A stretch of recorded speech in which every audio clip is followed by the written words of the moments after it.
Hello. I just feel like yapping about some random stuff right now. So I'm gonna show you some things that I find interesting. So things that I'm obsessed with at the moment. In no particular order, no specific category or anything. It's just, I literally feel like yapping. Let's not waste any more time. The first thing that I wanna, let's see. I think I'm gonna get started with this. I picked out a few things to show you, to talk about. And the first thing is a fountain pen. So this is the Lamy Safari. I got this back in, I want to say March of this year. So it's pretty recent in South Korea. This isn't my first Lamy Safari. If you don't know what a fountain pen is, it's basically a pen with this specific sort of nib. So they have nibs instead of a regular ballpoint pen or a gel pen that has the tip that you've seen with any other pen. But what I love about fountain pens in specific is how well they write. The flow is amazing. And this one right now has a cartridge, but you're able to have them with converters. And basically what converters are, they're basically refillable cartridges where you can buy your own ink and then refill it whenever it gets low.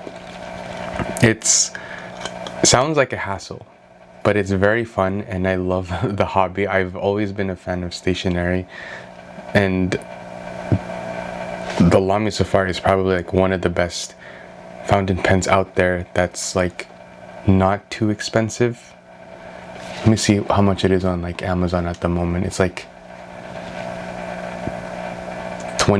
$30. So it comes in different nib sizes as well. This one is a fine, but this one is gonna run larger, thicker. I think this is a European fine. Japanese fine is gonna be a lot more thinner of a stroke. So yeah, I can nerd out on this all day. I've been trying to get into journaling again, so that's why I've been obsessed with fountain pens recently, journal physically, because of course I do journal with a camera. I do digital journaling where I type on a computer or maybe sometimes on my phone. And then sometimes I write with my iPad and the Apple Pencil, but physical journaling with a pen and a paper is probably my favorite out of all of them. So I've been trying to do it more and just trying to practice that skill. Yeah, this is awesome. I love this thing. Let's go ahead and move on to the next thing. It's gonna be so random. You're never gonna guess what this next product is. This is some tape. Okay, now hear me out. This is Next Care Sensitive Skin Low Trauma Tape, and I usually get them in a multiple pack, a pack of 4 or whatever, because I use this as mouth tape in specific. And mouth tape has just been a game changer for me. I am a mouth breather, and when I sleep I breathe through my mouth, which is not a good thing.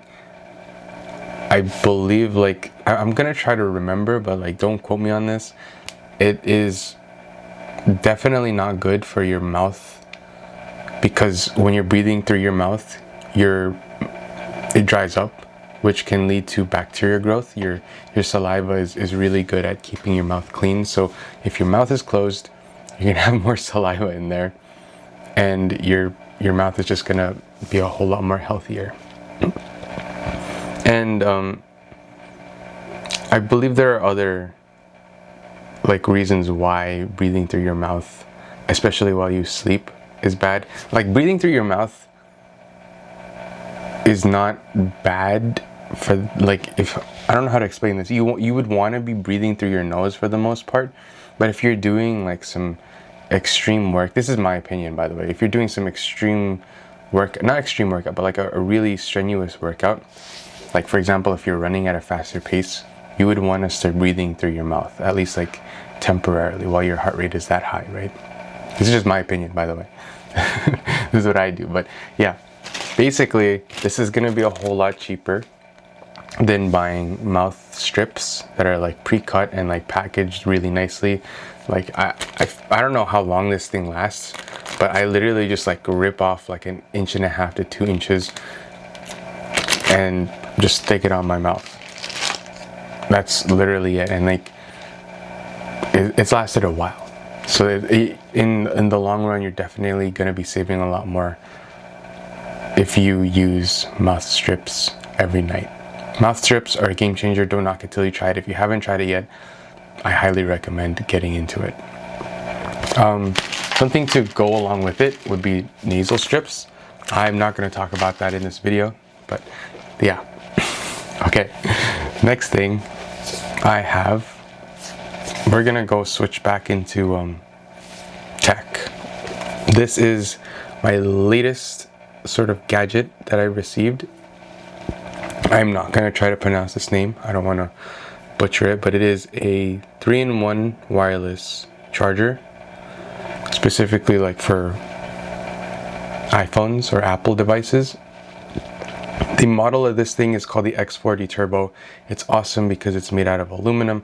It's very sturdy. It's very small. As you can see, it's pretty thin, which makes this amazing for travel. I've been looking for a really nice quality, but also thin and portable travel charger for a while, like a 3-in-1 MagSafe charger, and this one is great. The hinges are strong, and then the Apple Watch charger pops up in the back, so you're able to charge your AirPods here, your watch in the back, and then your phone up here through MagSafe. And this also charges your phone at 25 watts, which is currently the fastest that you can wirelessly charge your phone. So it's going to be pretty fast. It comes with a carrying case and a power brick that's, I think it's a GAN charger that's 45 watts, and a USB-C to USB-C cable. So you get pretty much everything that you need in order for this to function. But I personally don't carry that, the carrying case. I'm just going to be carrying this thing with me because I have my own sort of kit when it comes to cables and charging bricks and stuff already. Like I have my own setup, and I don't want to like ruin it because it's pretty compact, and I just have to add this thing. It's not perfect, I will say that. It will not charge my favorite Apple AirPods case, so I would have to like take it off. So what I've been doing is just just popped out of my hands. I just tried to take off the case beforehand and just plop it on. I mean, I don't really wirelessly charge my devices too often, if I'm being honest. I just like the convenience factor. But yeah, whenever I can, I do try to wired charge. I would want to charge my devices wired first. How many was that? 3. The fourth is going to be a pack of atomizers. So if you don't know what atomizers are, they're basically like the spray part of like the perfume, fragrance, whatever you want to call it. But this one is like travel size. So for a pack of 3, it's $10, which is honestly a steal. These are really good quality. You basically twist up, it'll expose the nozzle, and you just spray. So the spray quality is good. I don't want to waste it, but just take my word for it. I've made a YouTube video on this if you want to check that out. But basically the inside is glass and it's refillable, and it comes with things that you need to transfer your fragrance from your bottle, the main bottle itself, to the atomizer. So the only downside with this is that it doesn't really have any place for you to label. So I just used my label maker. I put stickers on the top. So like if I don't know which one it is, I'll just like quickly look at it. Okay, this is not the one, because I did get a pack of 3. So yeah, 3 black. It's not gonna, you're gonna get confused. But this one is my main one. That's why it has a little pouch. This pouch does come with it, by the way. I don't know why it came with one, but if you want to like look bougie, this is a great option, or a great thing to have with you as well, if you want to keep, you know, your perfume or your fragrance smelling at its strongest. Really awesome.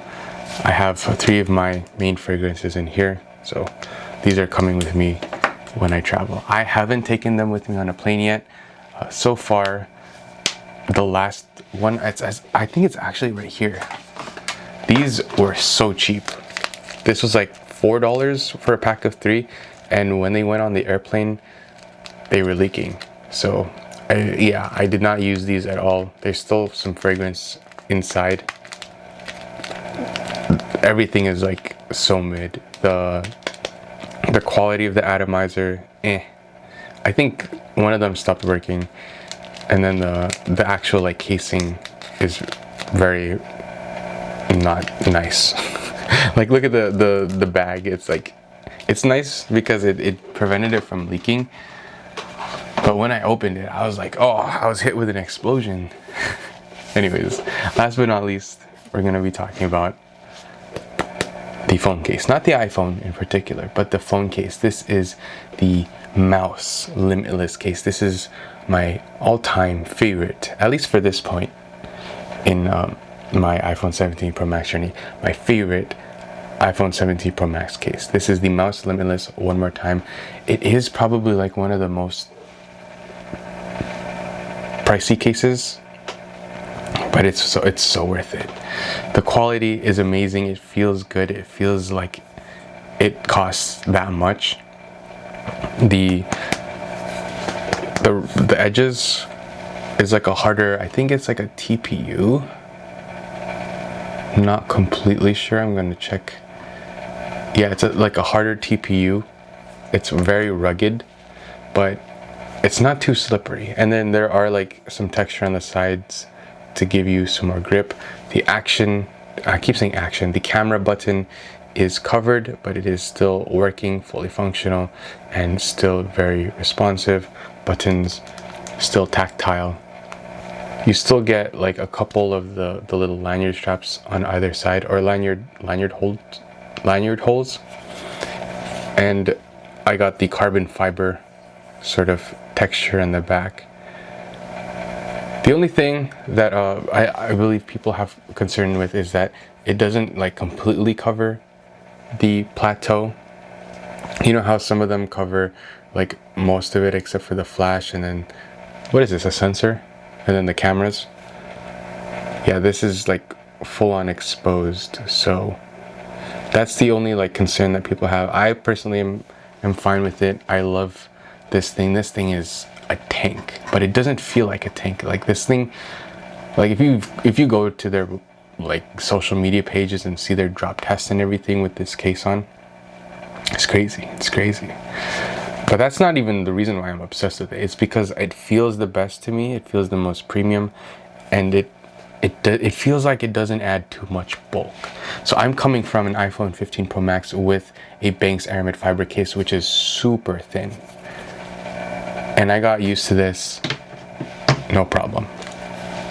Like, I personally don't mind the case. And I have some other cases there that are just as thin as this one, but I prefer rocking the Mouse Limitless case. That's pretty much it. I'll leave a link or links to everything in the description. But other than that, thanks for listening. We'll see you tomorrow.